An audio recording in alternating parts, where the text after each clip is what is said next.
The morning sun cast long shadows across the military training ground as Corporal Jake Martinez walked toward the shooting range.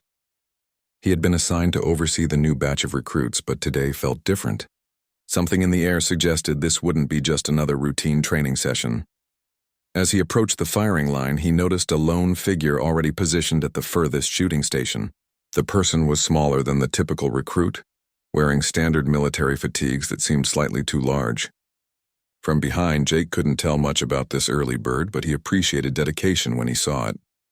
"Hey there, soldier," Jake called out as he got closer. "You're here early." Most recruits are still trying to figure out which end of the rifle fires the bullet. The figure turned around, and Jake was surprised to see a young woman with sharp, intelligent eyes and a confident demeanor. She stood up from her prone position with fluid grace, holding an M82 Barrett sniper rifle like it was an extension of her body.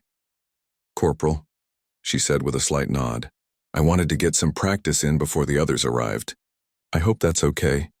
Jake looked at the massive rifle in her hands. The M82 was no joke. A .50 caliber beast that could stop a vehicle or take down targets at incredible distances. Most experienced soldiers found it intimidating, yet this recruit handled it with surprising familiarity. "What's your name, soldier?" Jake asked, his curiosity piqued. "Private Sarah Chen, sir," she replied. "I transferred in yesterday from another unit." Jake noticed something unusual about her tone. There was no nervousness, no typical recruit anxiety. Sarah spoke with the confidence of someone who had seen real action, not someone fresh out of basic training. "Mind if I ask what your previous assignment was?" Jake inquired, moving closer to examine her shooting position. Everything was textbook perfect. Her stance, grip, and the way she had set up her equipment. Sarah hesitated for a moment. "I was deployed overseas, sir. Did some specialized work." Before Jake could ask more questions, Sarah raised the rifle and took aim at a target 800 meters downrange. Jake watched through his binoculars as she controlled her breathing, made minute adjustments to her scope, and squeezed the trigger with mechanical precision. The sound of the .50 caliber round echoed across the range like thunder. Jake focused his binoculars on the distant target and felt his jaw drop. Perfect center mass hit. "Not bad," Jake said, trying to hide his amazement. "Let's see if you can do it again." Sarah didn't respond with words. Instead, she smoothly worked the bolt, chambered another round, and took aim at a different target. This time she chose one at 1,000 meters, a distance that challenged even veteran snipers. Again, the massive rifle roared. Again, the bullet found its mark with devastating precision. Jake lowered his binoculars and stared at Sarah with newfound respect. "Okay, Private Chen, I'll bite. What kind of specialized work did you do overseas?" Sarah carefully set the rifle down and looked directly at Jake. "Counter-sniper operations, sir. I spent 18 months in active combat zones, protecting convoys and eliminating high-value targets." The weight of her words settled between them. Jake had heard stories about the elite snipers deployed in the most dangerous missions, but he'd never met one face-to-face. These were the soldiers who worked in the shadows, taking on assignments that others couldn't handle. "How many confirmed kills?" Jake asked, though part of him wasn't sure he wanted to know the answer. Sarah reached into her pocket and pulled out something that made Jake's blood run cold. It was a small worn dog tag, but this wasn't the standard military identification. Etched into the metal were tally marks, hundreds of them, arranged in neat groups of 5. Jake counted quickly in his head and felt a chill run down his spine. The marks totaled 305. 305 confirmed eliminations, Sarah said quietly, each one a direct threat to American lives. Each one necessary.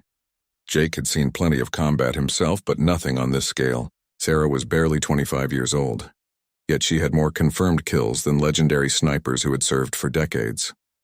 "Why did you transfer here?" Jake asked, his voice barely above a whisper.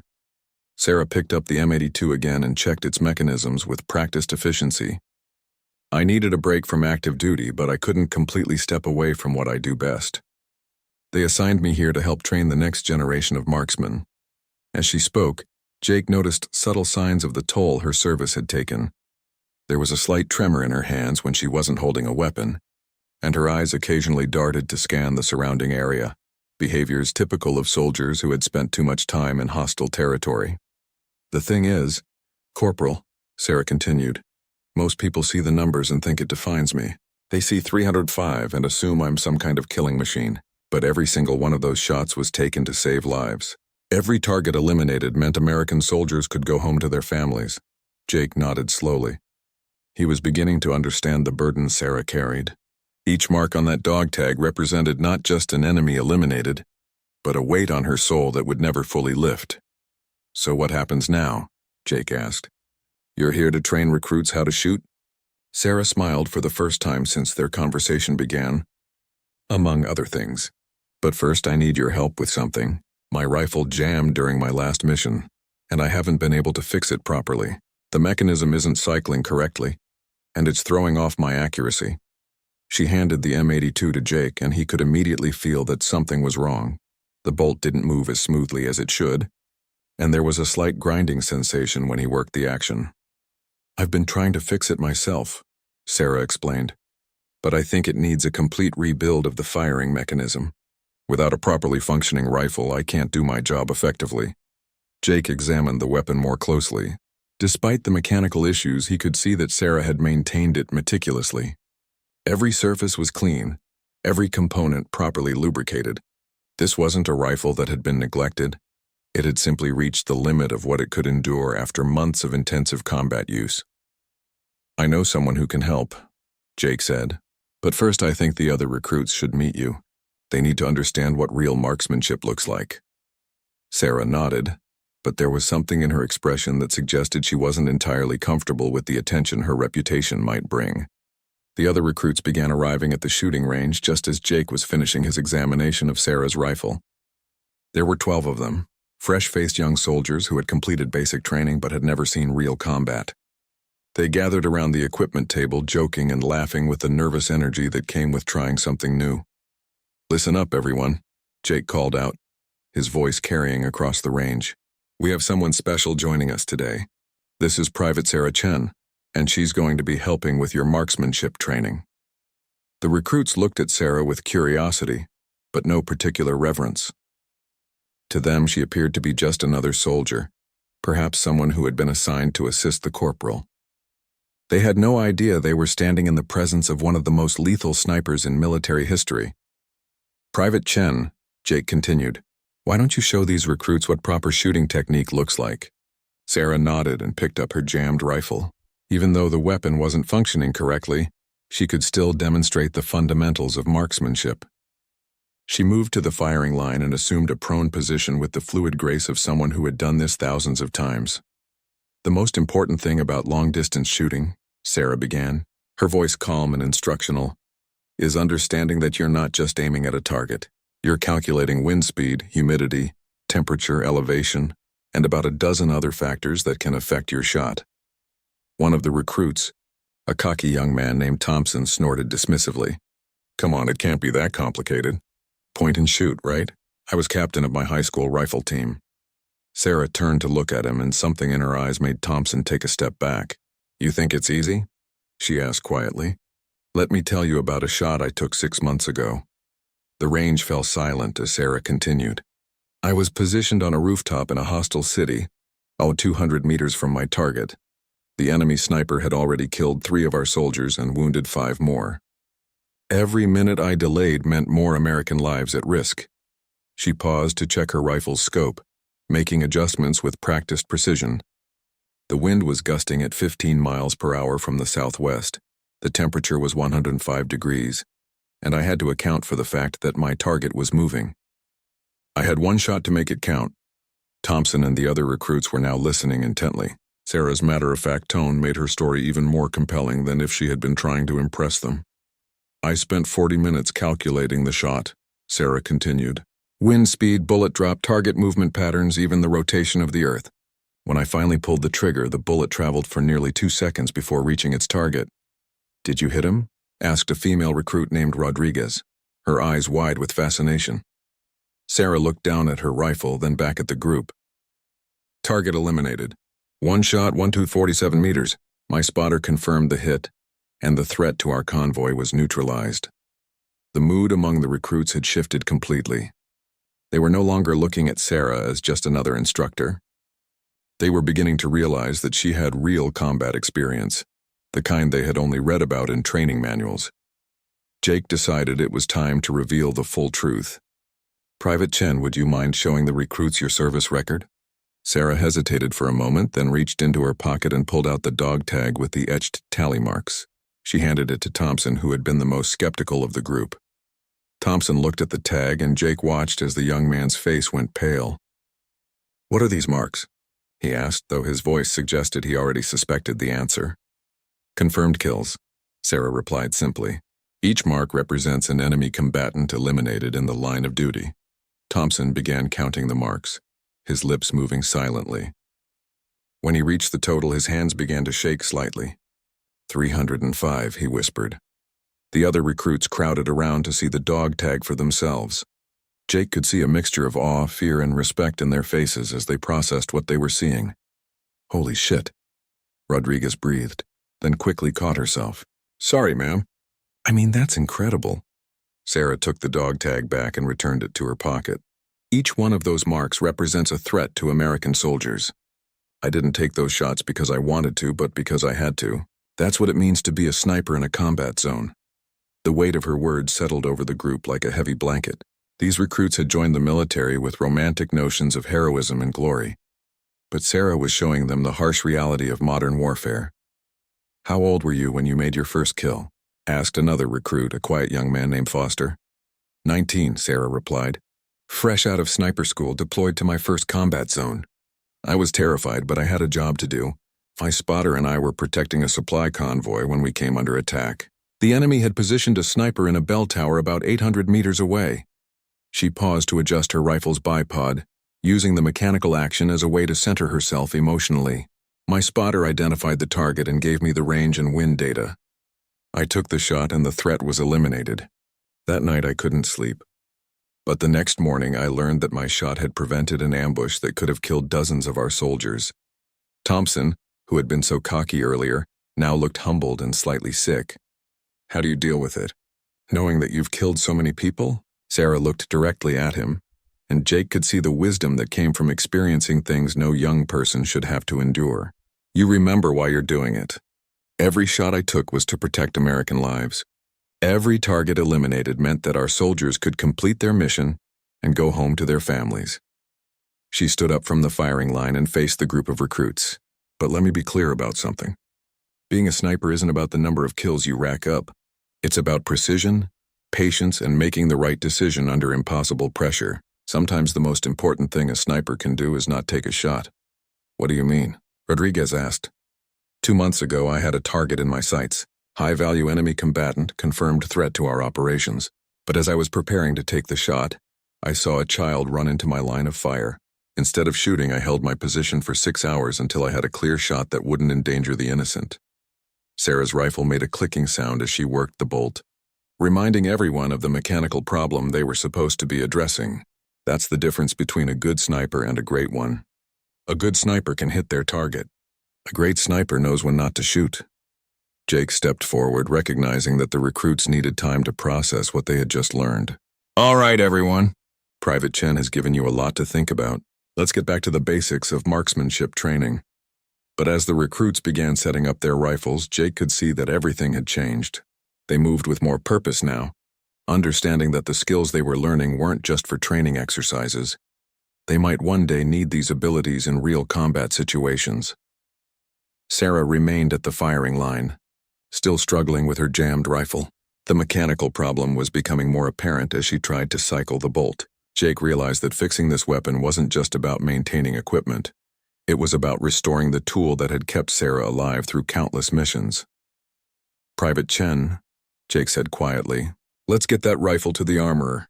I think it's time we found out exactly what's wrong with it." The armory building stood at the edge of the base, a squat concrete structure that housed some of the most sophisticated weapons maintenance equipment in the military.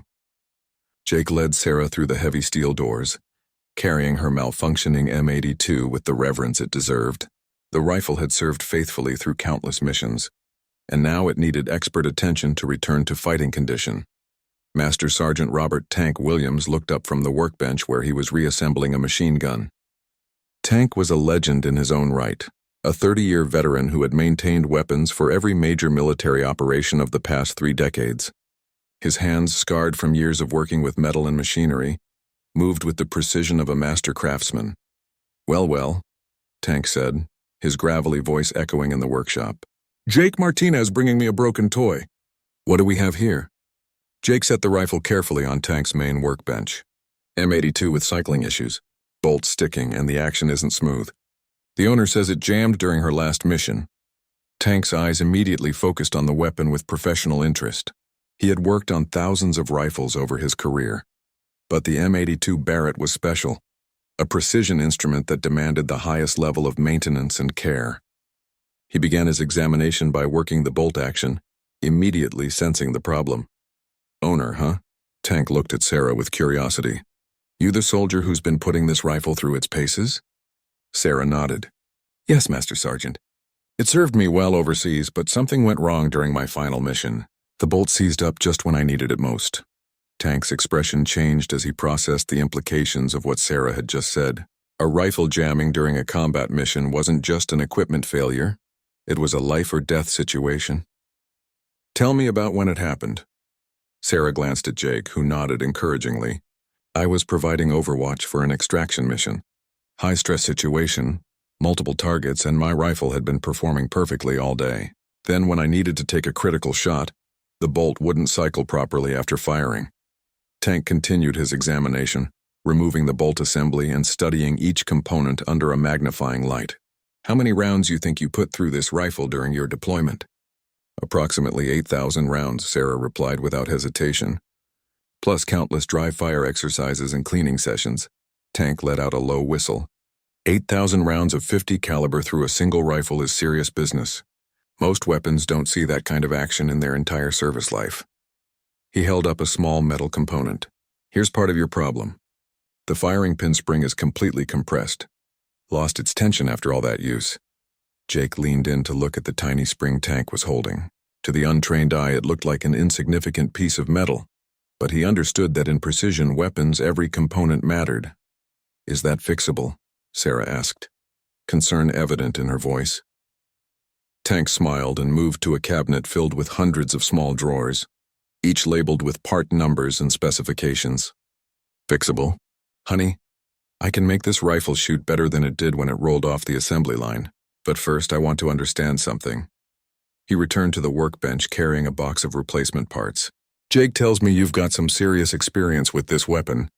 Mind sharing how you know so much about long-distance shooting? Sarah looked uncomfortable with the attention, but Tank's genuine curiosity and professional respect seemed to put her at ease.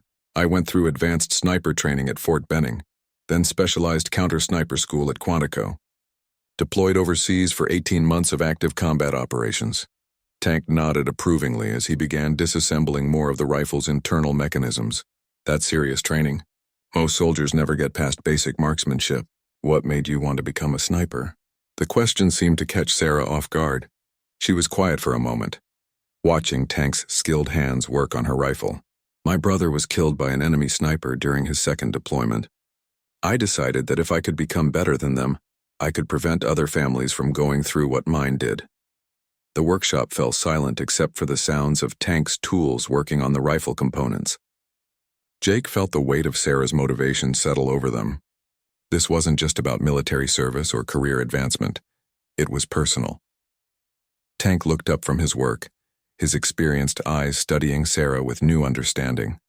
How many enemy snipers did you take down during your deployment? Sarah reached into her pocket and pulled out the dog tag with the etched marks. She handed it to Tank, who examined it carefully. Jake watched as the Master Sergeant's expression shifted from curiosity to amazement. 305 confirmed kills. Tank read aloud, including counter-sniper operations.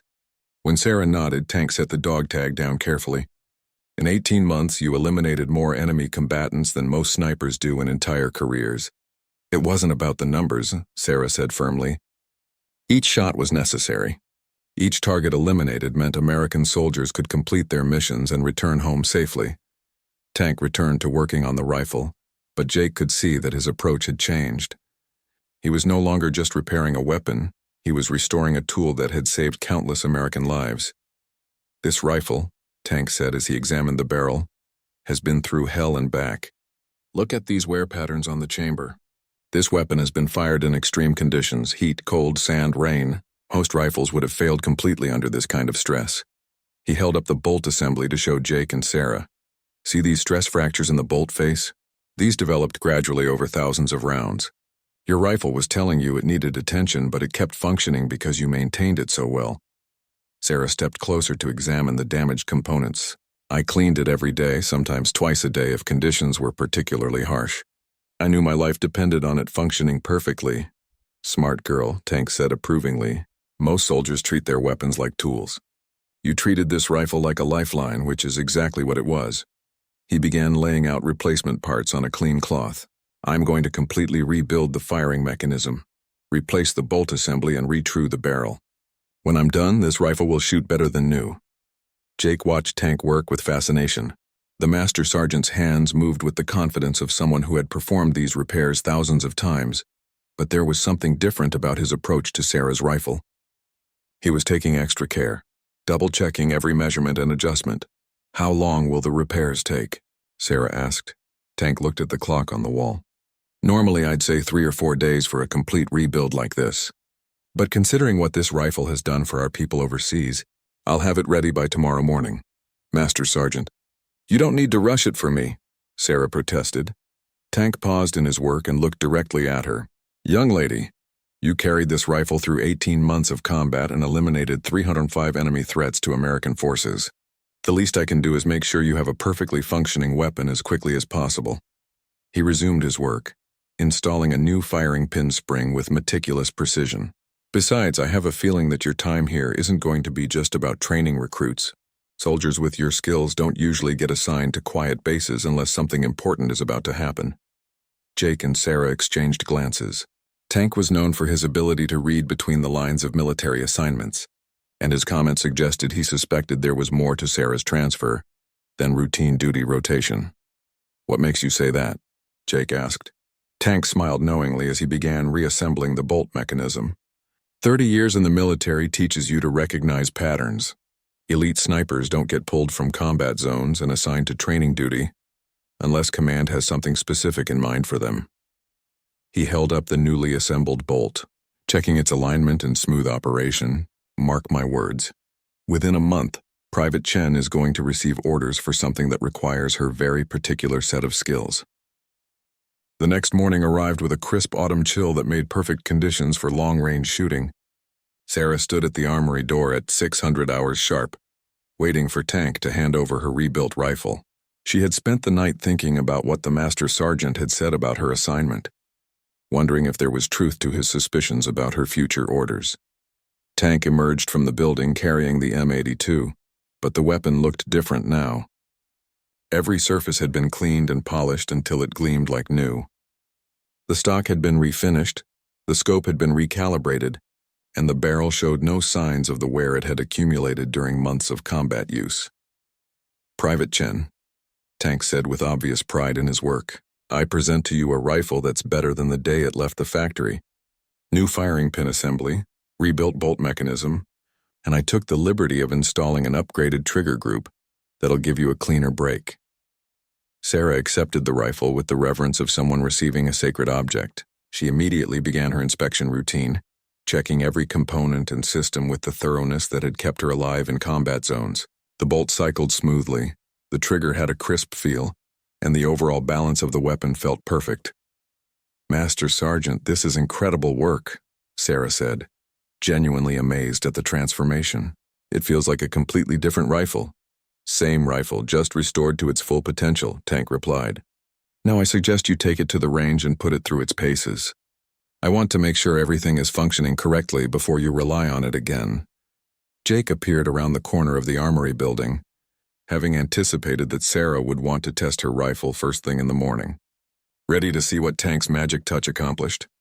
The three of them walked to the long-range shooting complex, a sophisticated facility that could accommodate targets out to 1,500 meters. Sarah set up at the 1,000-meter line, the distance where she felt most comfortable demonstrating precision shooting.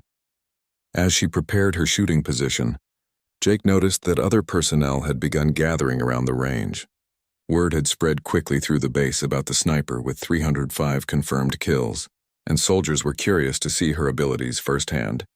Among the spectators was Colonel Patricia Morrison, the base commander, who had heard about Sarah's arrival and wanted to observe her capabilities personally. Colonel Morrison was a veteran of multiple deployments and had worked with special operations units throughout her career. She understood the value of truly elite marksmen. "Private Chen," the colonel called out, "I understand you've had some impressive results during your overseas deployment." Sarah stood at attention. "Yes, ma'am. I served as a counter-sniper specialist for 18 months in active combat zones." Colonel Morrison studied Sarah with the analytical gaze of someone who had commanded soldiers in high-stress situations. "I've reviewed your service record. 305 confirmed kills is remarkable for any sniper, let alone someone so young. I'm curious to see your skills in action." Sarah nodded and returned to her shooting position. She had performed under scrutiny countless times during her deployment, but there was something different about demonstrating her abilities in a training environment. In combat, every shot had life or death consequences. Here she was performing for evaluation and curiosity. "What's your preferred target distance?" Jake asked as he set up the spotting scope.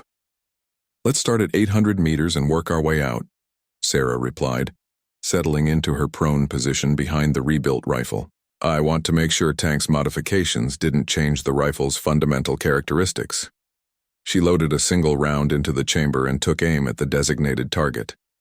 The new trigger felt different under her finger, cleaner and more predictable than the original. She controlled her breathing, made minute adjustments to account for wind conditions, and gently squeezed the trigger. The rifle fired with a thunderous roar that echoed across the range. Through the spotting scope, Jake could see that the bullet had struck dead center in the target's bullseye. "Perfect hit at 800, Jake announced to the gathering crowd. Colonel Morrison stepped closer. "Impressive, but let's see something more challenging. Can you hit a target at 200 meters? Sarah ejected the spent cartridge and loaded a fresh round.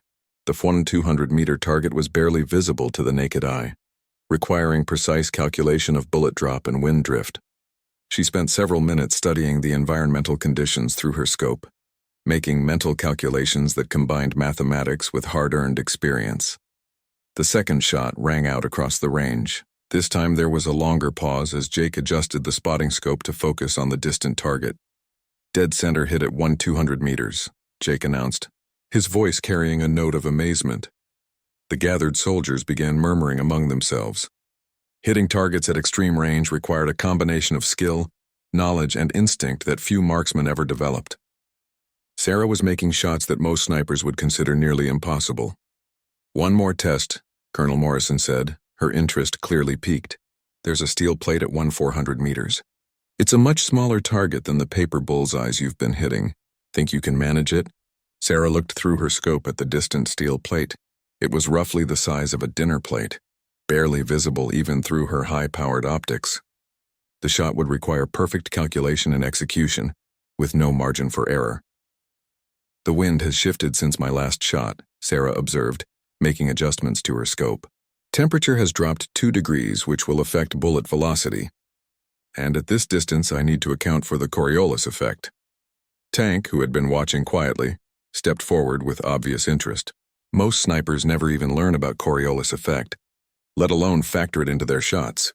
When you're taking shots at extreme range in life or death situations, you learn to consider every variable that can affect bullet trajectory, Sarah replied, still focused on her calculations. She spent nearly 10 minutes preparing for the shot, using a small weather meter to check wind speed and direction at various points along the bullet's path. Finally, she settled behind the rifle and took aim at the distant steel plate. The shot rang out and everyone on the range strained to see the result. At 400 meters, even with binoculars, the target was difficult to observe clearly. Then they heard it, the distinctive ping sound of a bullet striking steel.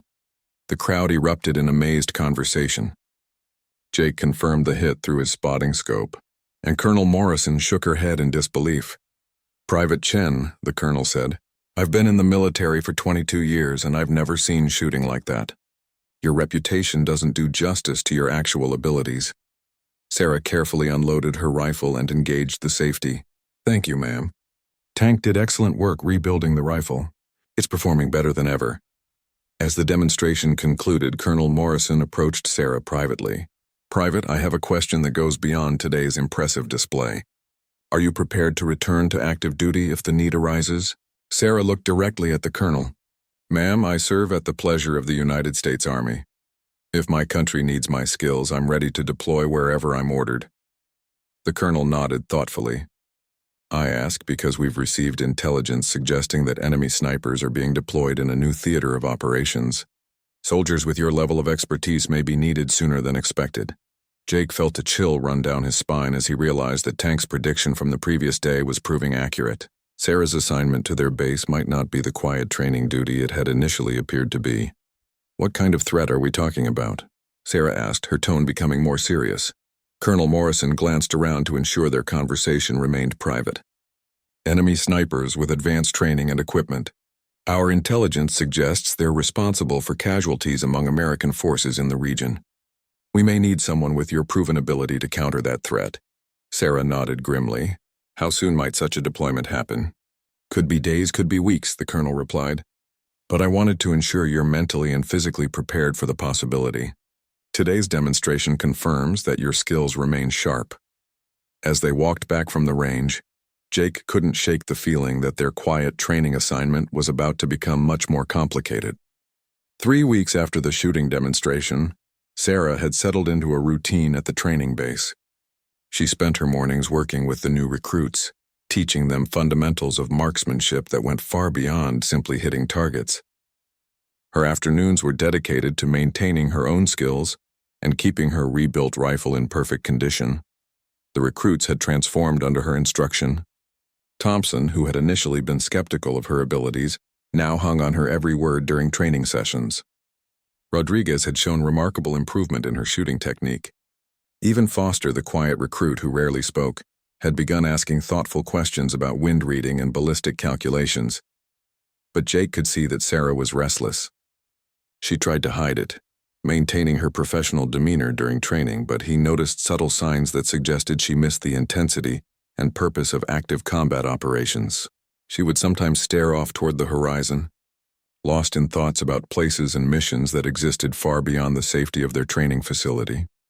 The morning that changed everything started like any other. Sarah was conducting a lesson on breathing techniques when Jake's radio crackled with an urgent message from base headquarters. Colonel Morrison wanted to see both Jake and Sarah in her office immediately. Take over the training session, Jake told Sergeant Williams, one of the other instructors. We'll be back shortly. As they walked across the base toward headquarters, Sarah sensed that something significant was about to happen. Any idea what the colonel wants? She asked. Jake shook his head, but his expression was troubled. Emergency meetings usually mean deployment orders. After what she said about enemy snipers a few weeks ago, I have a feeling this isn't going to be routine administrative business. They arrived at headquarters to find unusual activity. Staff officers were moving with the urgent efficiency that typically accompanied crisis situations. Multiple secure communication lines were active, and Jake could see classified documents spread across several desks. Colonel Morrison's office was filled with personnel Jake didn't recognize: intelligence officers, special operations planners, and communication specialists. At the center of the activity was a large map displaying a region that Sarah immediately recognized from her previous deployment. Private Chen, Corporal Martinez, the colonel began without preamble. We have a situation that requires immediate attention. Intelligence has confirmed the presence of a highly skilled enemy sniper operating in the sector where you previously served.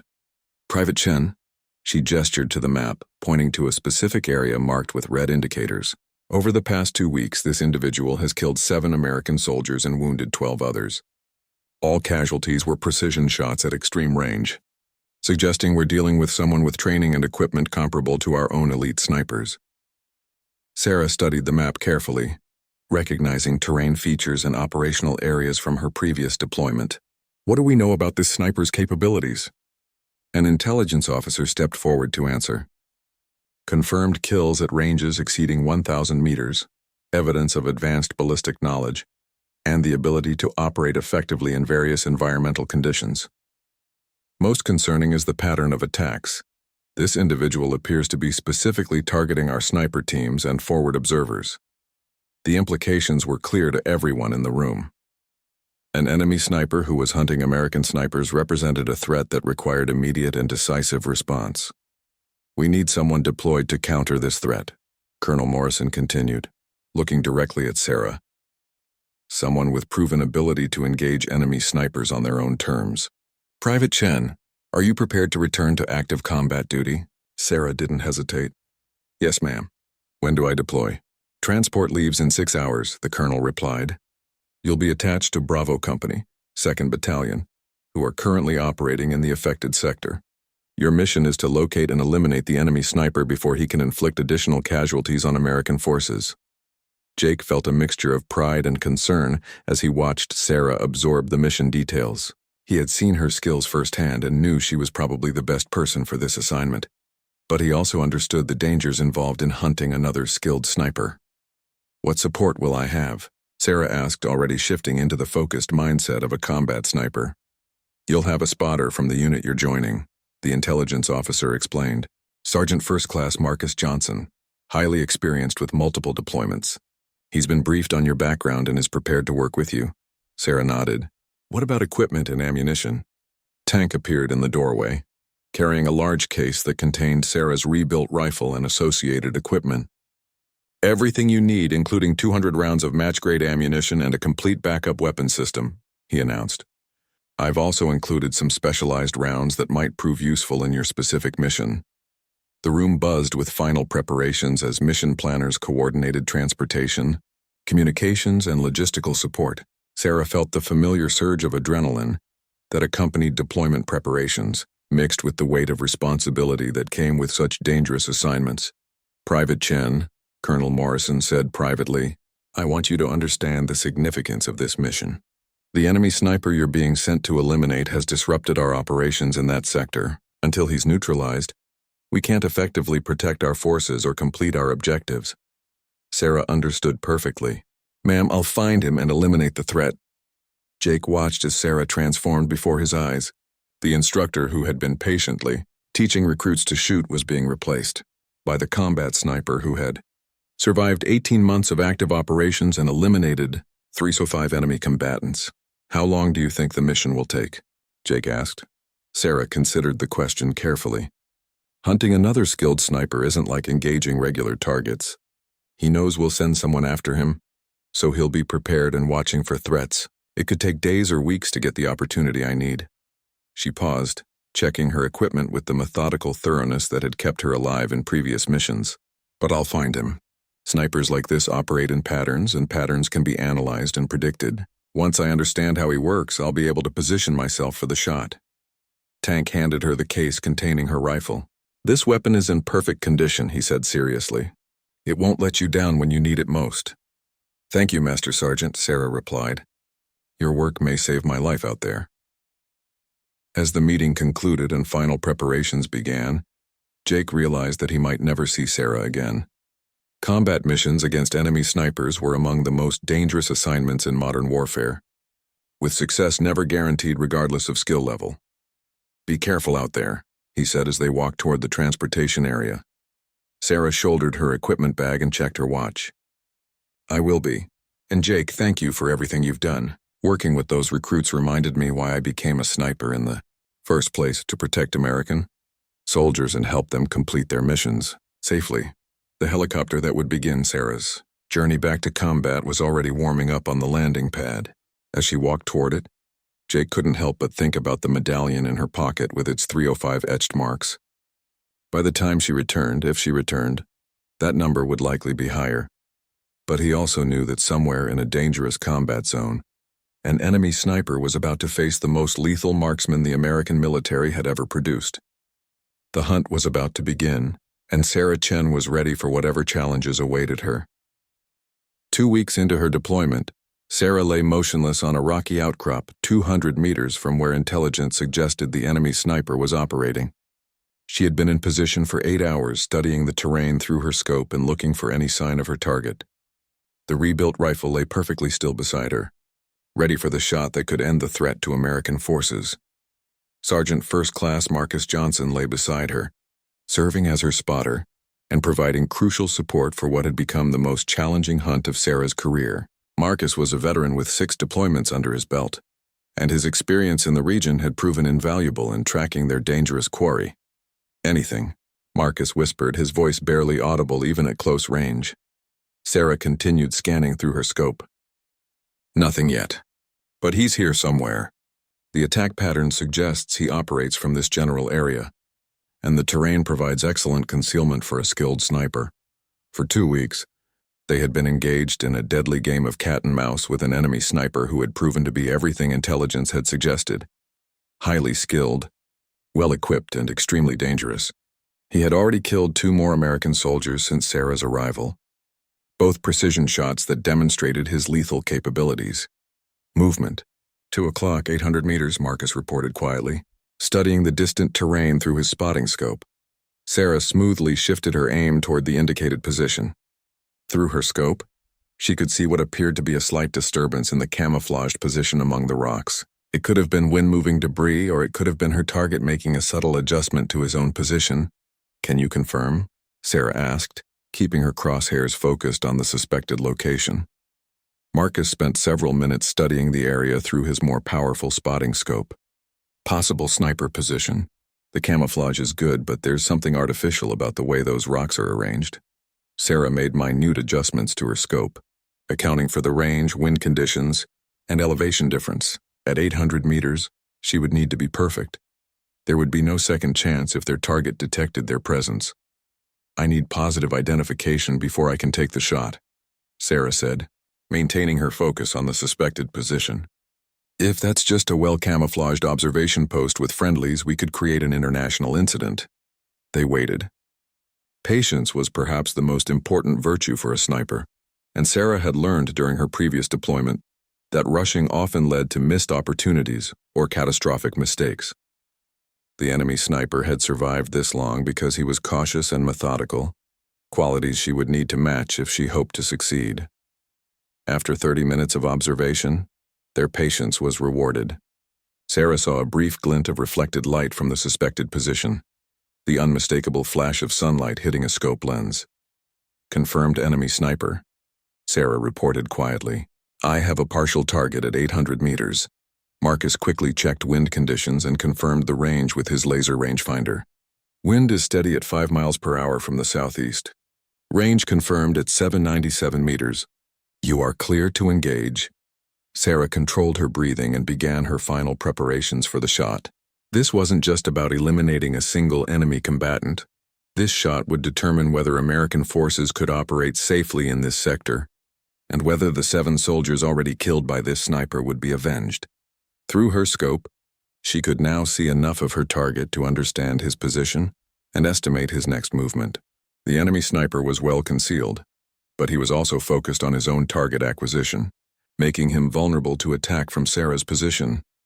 "Target is preparing to fire," Marcus observed through his spotting scope. "He's got someone in his sights." Sarah realized that somewhere in the distance an American soldier was about to become the enemy sniper's next victim. She had seconds to prevent another casualty, but taking a hurried shot at this range would almost certainly result in a miss. Instead, she made a decision that demonstrated why she had survived 18 months of combat operations. Rather than rushing the shot, she shifted her aim slightly and fired a deliberate near miss, placing her bullet close enough to her target to force him to break his shooting position and seek cover. The thunderous roar of her rifle echoed across the landscape, and through her scope, Sarah watched as the enemy sniper immediately abandoned his position and began moving to secondary cover. "He's relocating," Marcus reported, moving northeast toward the ridgeline. Sarah smoothly worked her rifle's bolt, ejecting the spent cartridge and chambering a fresh round. The enemy sniper was now moving through terrain that she had studied extensively during her 2 weeks of preparation. She knew exactly where he would go. "I've got him," Sarah announced, tracking the barely visible figure as he moved between rocky outcrops. Range is now 850 meters and increasing. The enemy sniper was skilled, using available cover and concealment to mask his movement, but he was also predictable. His route toward the ridgeline would require him to cross a small open area where Sarah would have a clear shot. "He'll be exposed in about 30 seconds, Sarah calculated, already adjusting her scope for the increased range and different shooting angle. Marcus confirmed her assessment through his spotting scope. I concur. He's moving toward the gap between those two large boulders. He'll have maybe 3 seconds of clear target. Sarah prepared for the most important shot of her career. Everything, her training experience, and the lives of American soldiers, depended on her ability to make a perfect shot under pressure. The enemy sniper appeared in the gap between the boulders exactly as Sarah had predicted. Through her scope, she could see him clearly for the first time, a skilled marksman with professional equipment who had been responsible for too many American casualties. Sarah squeezed the trigger. With the same mechanical precision she had demonstrated thousands of times before, the rifle fired, and the .50 caliber bullet crossed the distance between sniper positions in just under 2 seconds. Target down, Marcus confirmed through his spotting scope. Clean hit, no movement. Threat eliminated. Sarah kept her rifle trained on the target area for several more minutes, ensuring that the enemy sniper was truly neutralized and watching for any signs of additional threats. Only when she was completely satisfied did she finally lower her weapon. Threat neutralized, she reported over her radio to the command post. Enemy sniper eliminated at 850 meters. Sector is now secure for friendly operations. The response from headquarters was immediate and filled with relief. Outstanding work. Casualty reports show no friendly losses in the past hour. Your mission is complete. As Sarah and Marcus prepared to extract from their position, she took a moment to reflect on what had just occurred. The enemy sniper had been eliminated. American forces could now operate safely in the sector, and the threat that had been terrorizing friendly units was finally neutralized. Marcus helped her pack her equipment, treating the rebuilt rifle with the same reverence he would show a sacred object. That was some incredible shooting, he said. I've worked with a lot of snipers, but I've never seen anyone make a shot like that under those conditions. Sarah carefully placed her rifle in its case, then reached into her pocket and pulled out the dog tag with the etched tallies. With her combat knife, she carefully added one more mark to the collection. 306, she said quietly. As they made their way back to friendly lines, Sarah felt the familiar mixture of satisfaction and sadness that came with successfully completing a combat mission. Another threat had been eliminated. More American lives had been saved. But the cost in human terms was never easy to bear. The helicopter that would take her back to the training base was already waiting when they reached the extraction point. As Sarah climbed aboard, she knew that she was returning not just as a successful sniper, but as someone who had once again proven that skill, training, and dedication could overcome any threat to American forces. The rebuilt rifle, which had performed flawlessly during the mission, was secured carefully in the helicopter's cargo area. Tank's expert work had created a weapon that was truly worthy of the soldier who wielded it, and together they had eliminated a threat that could have killed many more American soldiers. As the helicopter lifted off and began the journey home, Sarah closed her eyes and allowed herself to feel proud of what she had accomplished. The mission was complete, the threat was neutralized, and she was coming home.